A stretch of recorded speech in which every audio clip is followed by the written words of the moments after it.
Hola, ¿qué tal amigos? Muy buenas tardes. Son las 3:03 por aquí. Vamos a grabar este contenido para que también puedan verlo los que van a estar en diferido escuchando sobre lo que es este contenido importantísimo y por supuesto existencial, la comida. Hablaremos hoy, como dice allí en el anuncio, Guatemala, hambre y políticas agrarias. Lo que ocurre, amigas y amigos, es que nos guste o no, y por muy modernos que seamos, seguimos dependiendo de la comida y la comida no viene del supermercado, la comida no necesariamente es equivalente al dinero, la comida viene de la tierra, viene del campo, viene del trabajo campesino. Y en ese sentido es fundamental, importante que nosotros estemos conversando esta temática hoy. Voy a pedir a Neidy, por favor, que active su cámara para poder comenzar esta tertulia que va de la siguiente manera. Gracias. Mientras Neidy activa su cámara, agradecemos a nuestros colegas que van difundiendo y transmitiendo, nos permiten transmitir en vivo, tanto en el canal de Perú, Rondas Campesinas del Perú, también en Minca Comunicaciones Argentina. Gracias, Noelia, por seguir y por mover estos contenidos allá por donde te encuentras. También saludamos a los compas de alcarajo.dg de Colombia, es un canal que desde Chile lo mueven en Colombia este canal y obviamente en Guatemala. Y ojalá que más canales se vayan sumando a estas temáticas que a todos, más allá de las fronteras, más allá incluso de tendencias ideológicas o creencias, nos aglutina, nos une, la comida. Bien, está con nosotros Neidy Huracán. Ella es una colega, defensora de derechos. Ya desde hace algún tiempo la conocemos. Es la segunda generación de defensores, hasta donde yo conozco. Viene del movimiento CCDA, ella lo va a explicar.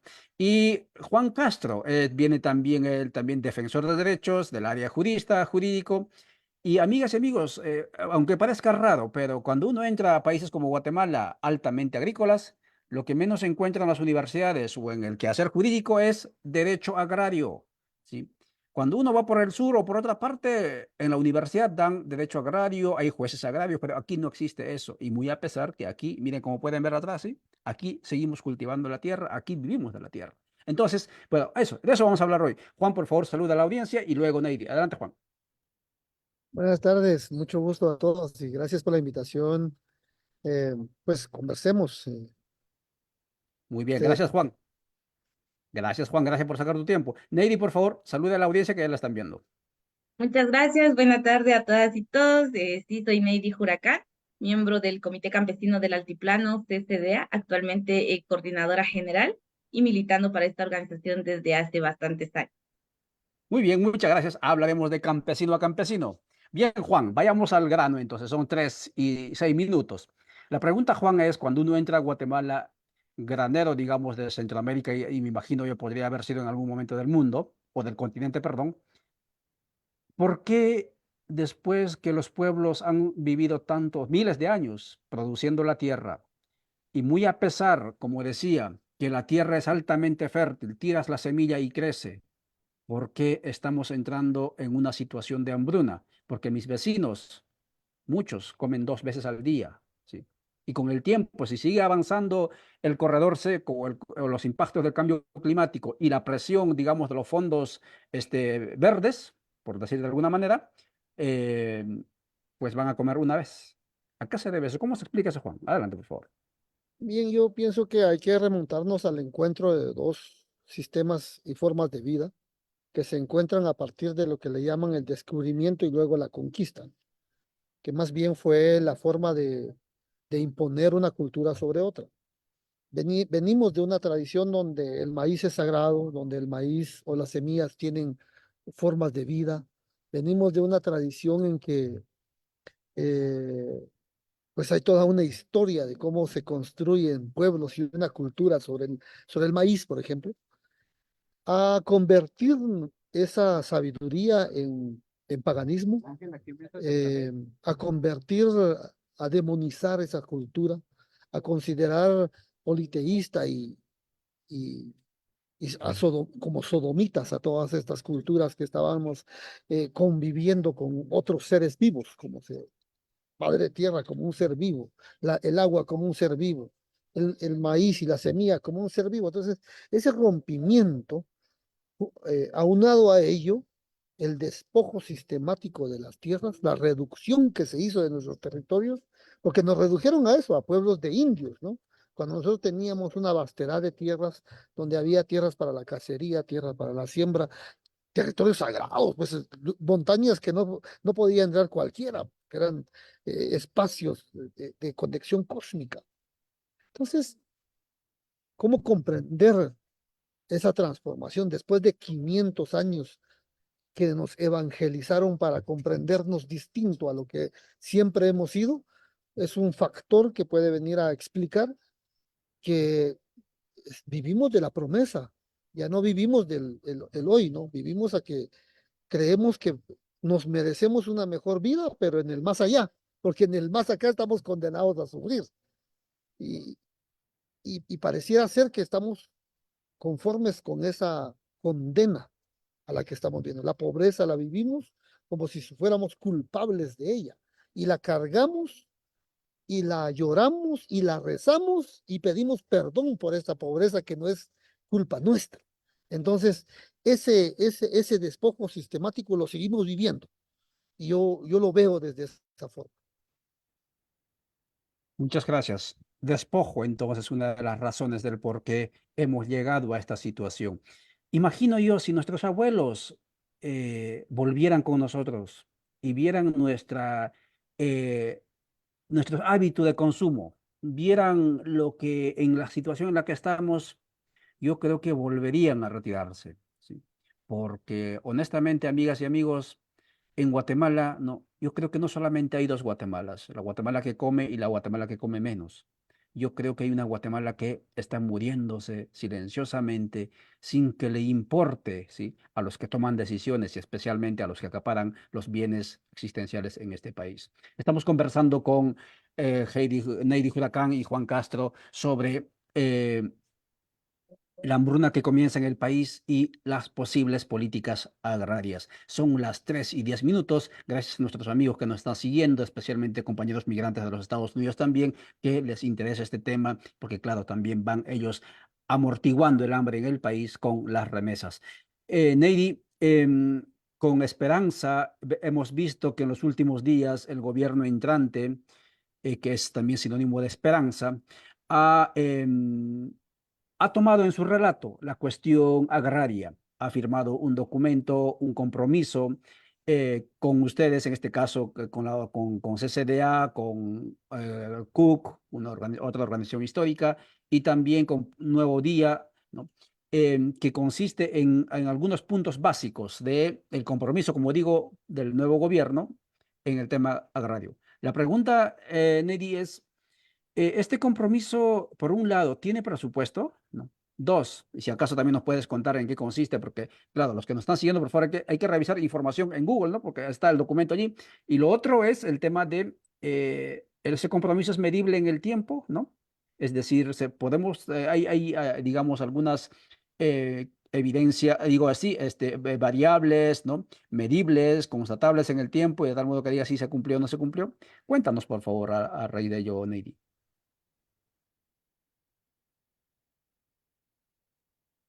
Creo que tenemos dificultad con Neidy. Se nos fue. No sé si nos escuchas, Neidy. Ahí estamos. Volvió. Ajá. Estamos conversando con Juan Castro y Una Neidy disculpa, creo Huracán. que perdí. Ahí estamos. Entonces, Sí, yo le planteo. estoy de vuelta, perdón, perdí la señal por un momentito. Muy bien. Entonces, usted tiene la pregunta. Adelante, por favor, Neidy. Sí, efectivamente, estaba empezando a comentar que justo el 7 pasado se firmó un acuerdo entre pues estas organizaciones que somos CUP, CCDA, UBOC, Nuevo Día, que básicamente aborda 5 puntos a los cuales pudimos nosotros dialogar. Yo creo que es muy importante empezar diciendo que este es un acuerdo que se empezó a trabajar desde octubre pasado. Específicamente el 6 de octubre fue la primera reunión en la cual nosotros pues empezamos a dialogar y creo que hemos empezado este diálogo en un punto muy importante. Primero decir que pues como organización indígena y campesina, estamos claros que hay la necesidad de la construcción, la refundación o bueno, constitución de un Estado que sea incluyente principalmente para quienes hemos sido históricamente excluidos. Y que ya lo decía muy bien Juan Castro, que es el abogado de Juan Castro, que es una situación histórica. Nosotros tenemos claridad de que estas son demandas estructurales. Aborda 5 puntos específicos. La atención a la conflictividad agraria. La conflictividad agraria, si no estoy mal, todas las organizaciones, por lo menos estas 4 que conformamos el Frente Campesino, pero también Codeca, también algunas organizaciones que se vinculan más a demandas agrarias, históricamente han sido excluidas, pero no solamente excluidas, sino criminalizadas, perseguidas y asesinadas. Muy lamentablemente, la mayoría de organizaciones tenemos mártires que han aportado su vida a esta lucha. Entonces, sabemos claramente que las soluciones también van a necesitar de todo un proceso y de todo una construcción para esa transformación. Y pues si hablamos de la conflictividad agraria, con más razón, porque yo estuve siguiendo un poquito un encuentro que realizaron sobre un encuentro agrario plurinacional en el año 2022, que estaba muy interesada y efectivamente lo que se dialogaba en este encuentro, y como también se han dialogado en algunos congresos agrarios y en algunos otros encuentros entre población indígena y campesina, es cómo atender estas demandas estructurales. Y si bien es cierto que este acuerdo, por lo menos para el CCDA como tal, no es un acuerdo tan profundo o que toque la estructura como tal, consideramos que sí es una puerta que se abre y, como lo decía alguno de los miembros del CCDA en algún momento, una esperanza que se mantiene para sí hacer un cambio ante esta situación de país. Otro punto es el tema del acceso a la tierra. Por lo menos las nuevas generaciones, las juventudes principalmente, han hecho mucho cuestionamiento, las juventudes campesinas han hecho mucho cuestionamiento al tema de la política del fondo de tierra. Pero, por ejemplo, en este acuerdo hablamos del fortalecimiento y la reestructuración del fondo de tierra. Y sabemos que para hacer un cambio a esta política hay la necesidad de llegar a un legislativo que en su gran mayoría sigue conformada por la política ranci convencional en el país.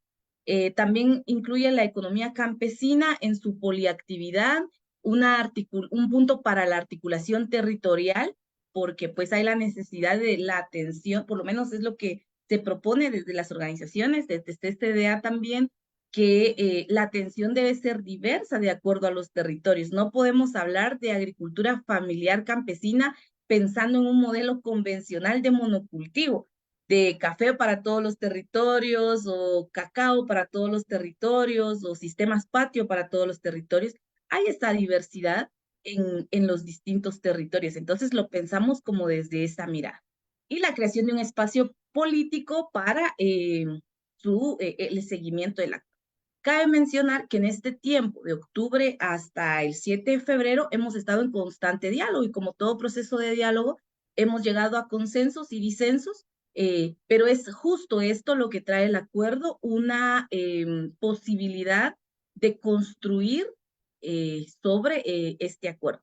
De momento no tenemos un presupuesto como tal asignado, pero sí, en un primer momento es la firma del acuerdo, pero luego ahora es como la construcción alrededor de este acuerdo de herramientas que nos permitan operativizar este acuerdo. Después de la firma, que fue el 7, y el 8 nos reunimos con la viceministra de Seguridad Alimentaria y Nutricional para empezar a avanzar sobre la marcha en temas en materia de atención alimentaria y producción de alimentos.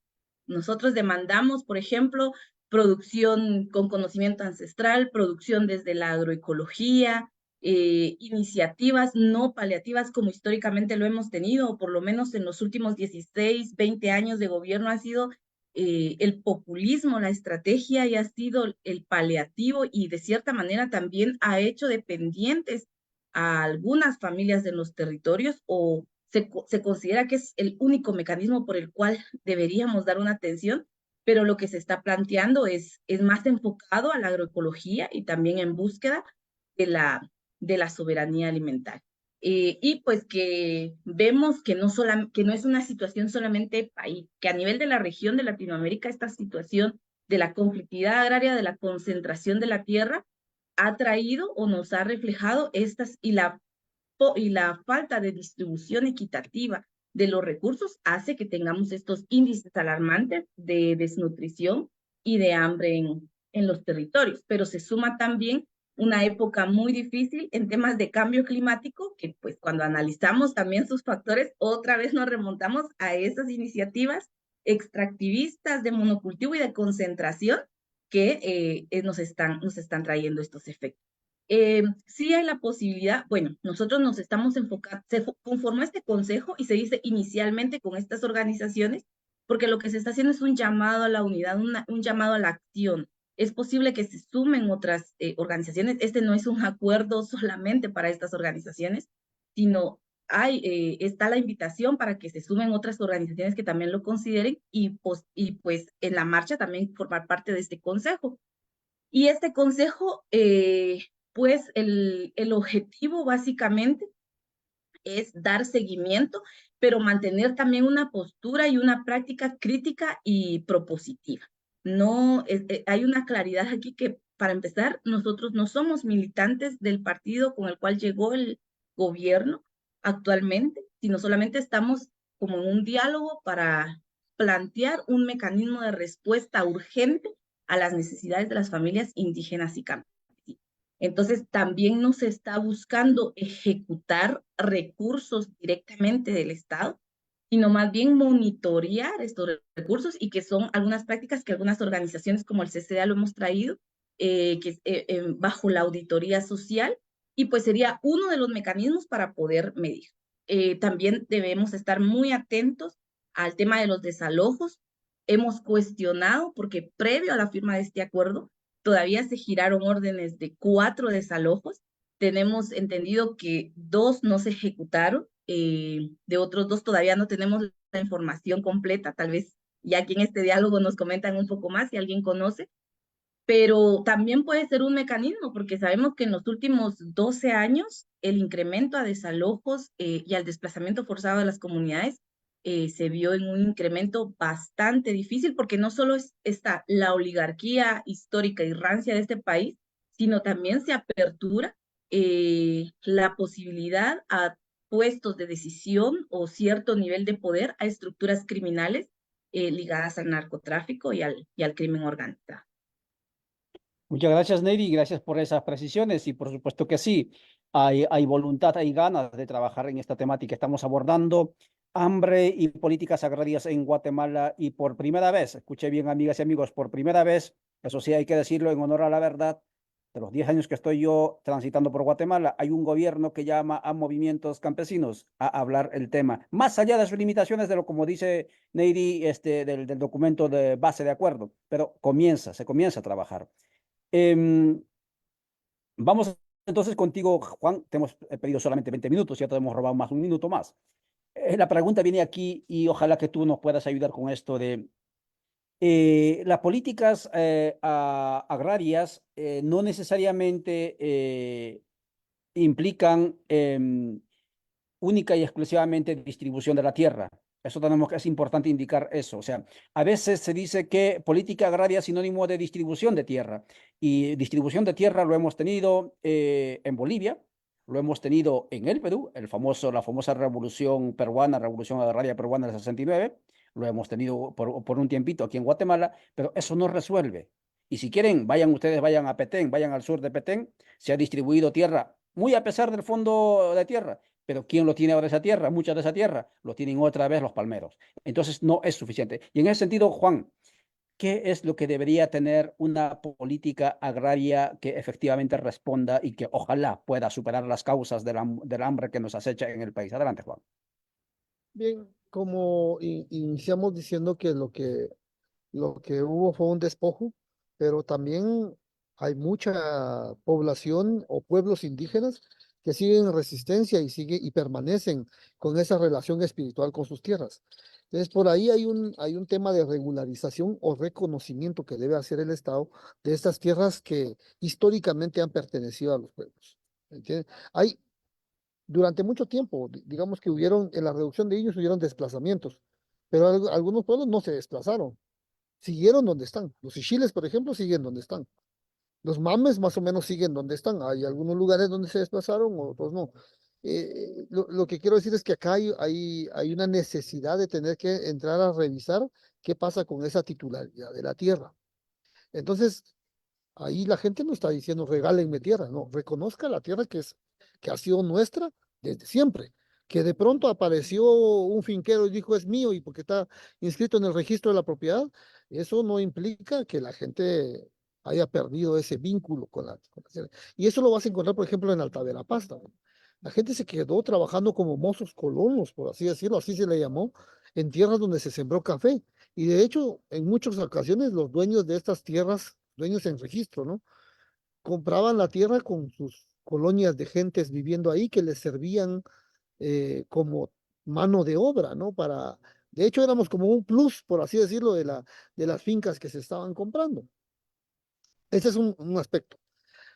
También implica y yo creo que aquí hay una cuestión que hay que rescatar, porque sobre la conflictividad agraria han habido distintos momentos, y yo creo que hay que rescatar un momento histórico, que fue la negociación de la firma de la paz. Los mínimos consensos que se dieron en los acuerdos de paz crearon y generaron alguna institucionalidad que se enfocaba a resolver y a atender algunas de estas conflictividades. Entre ellas se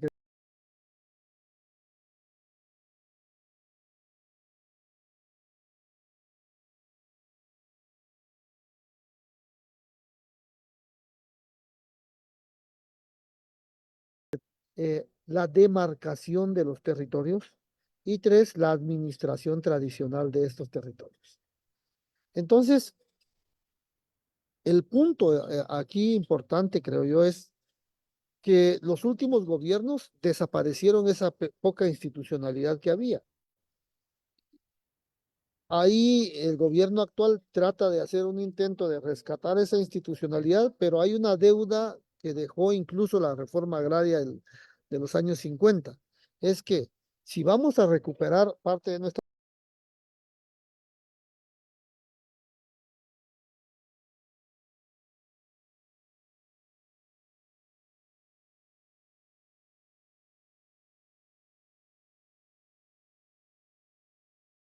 tierra, debe relacionarnos espiritualmente con la tierra. Entonces, definitivamente debe de haber un apoyo del Estado a estas economías agrícolas, porque somos quienes producimos la comida de las ciudades, ¿sí? Y paulatinamente regresar a, a reivindicar, diría yo, esas formas tradicionales de convivencia. Ahorita hay una producción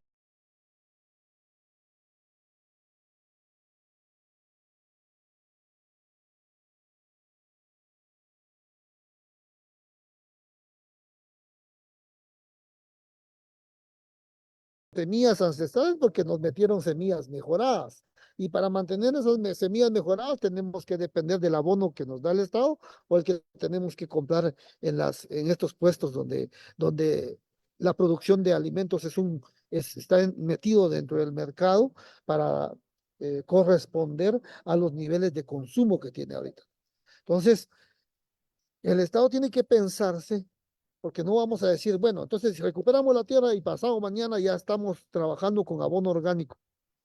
Debe de haber un proceso de desintoxicación de la tierra y de recuperar nuestras formas tradicionales de tratar estas tierras. Entonces, eso implica una economía campesina que eh, debe ser financiada por el Estado mismo. Si el Estado por omisión o por comisión nos tiene metidos en estos problemas tradicionales o en estos problemas en este momento y en estos conflictos, el Estado nos tiene que ayudar a volver a salir de esto. Entonces, titularidad de la tierra, demarcación y administración de la tierra, pero nos tiene que dar eh, el acompañamiento técnico y de conocimiento ancestral para devolvernos a lo que ancestralmente debíamos de tener.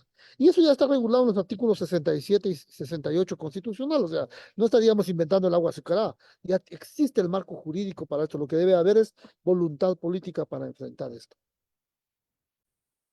Y mira, me tengo que despedir de la audiencia y de ustedes, porque tengo que atender otra actividad, pero encantado de platicar con ustedes todos estos temas.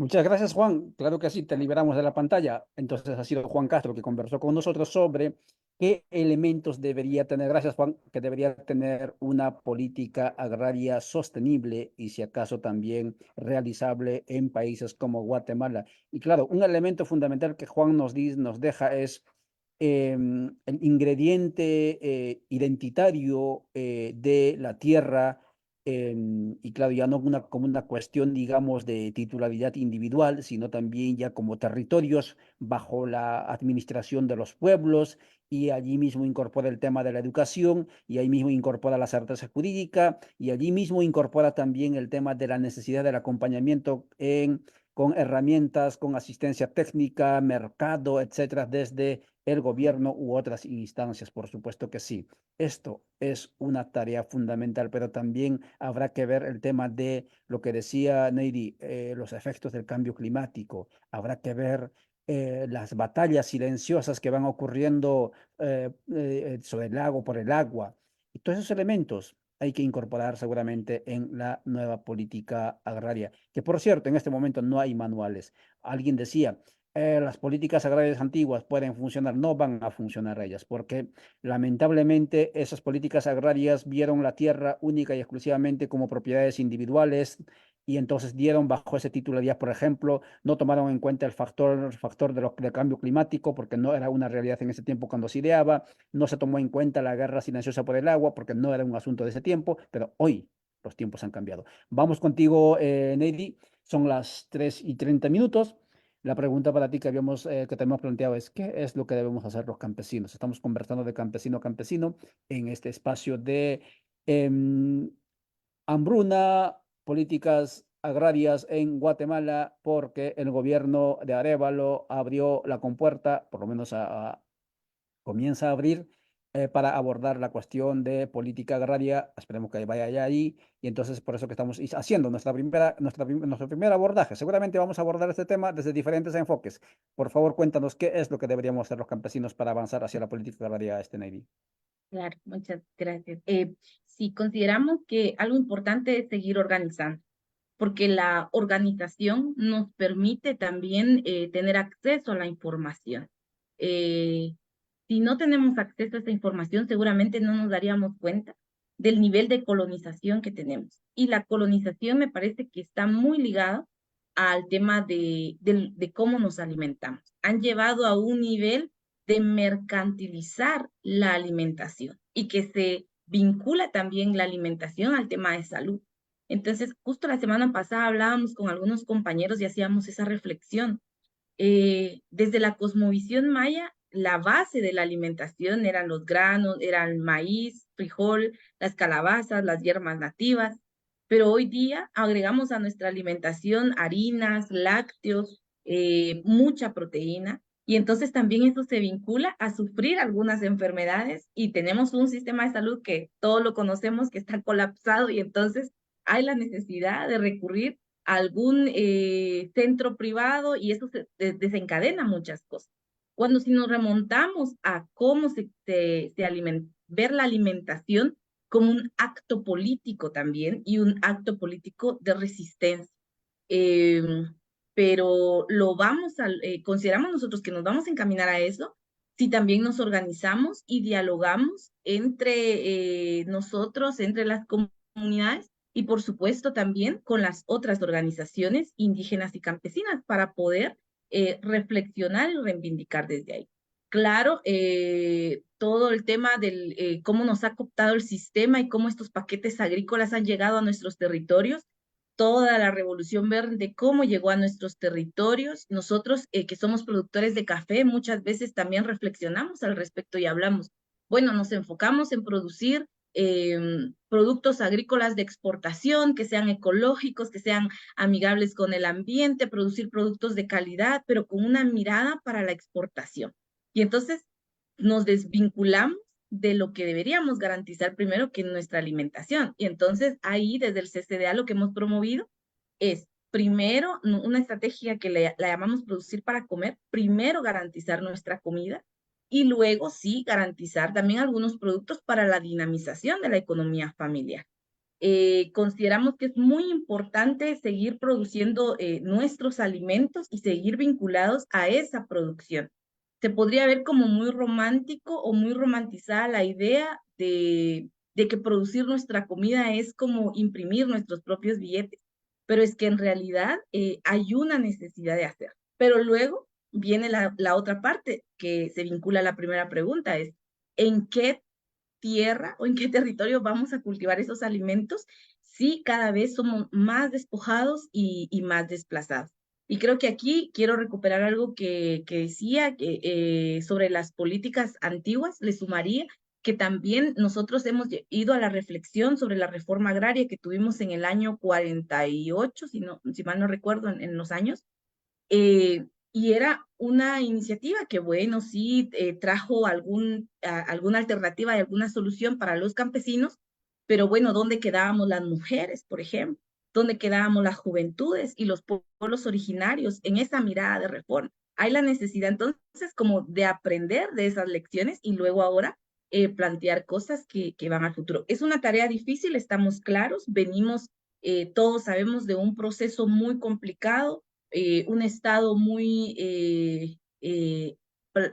estado plagado de corrupción, y digo estado, no solamente gobierno, porque hay que hacer una crítica también a esa parte. En nuestros territorios muchas veces esos programas de gobierno no solamente son politizados, sino muchas veces recurren a prácticas de extorsión, cobrándole a los beneficiarios una cuota para poder tener acceso a esos programas de Estado. Entonces, hay como la necesidad de hacer mucha formación política, mucho diálogo, mucha organización, y también trabajar muy fuerte por la articulación. No necesariamente, nosotros no planteamos una unidad romantizada de que todos juntos cabemos en un mismo espacio, pero sí hay la necesidad de dialogar e impulsar cosas de manera conjunta en algunos momentos. Cada organización tiene su naturaleza, su filosofía, sus objetivos, pero sí hay la necesidad de vincular, consideramos hay la necesidad de vincularnos en algún momento. Muchas gracias, Neyri Huracán, de CCDA, conversando con nosotros, con ustedes, cuando son las 3:35 en esta temática más que importante, existencial, decíamos al inicio, porque todos comemos, como es el tema de la hambruna que nos asedia ya.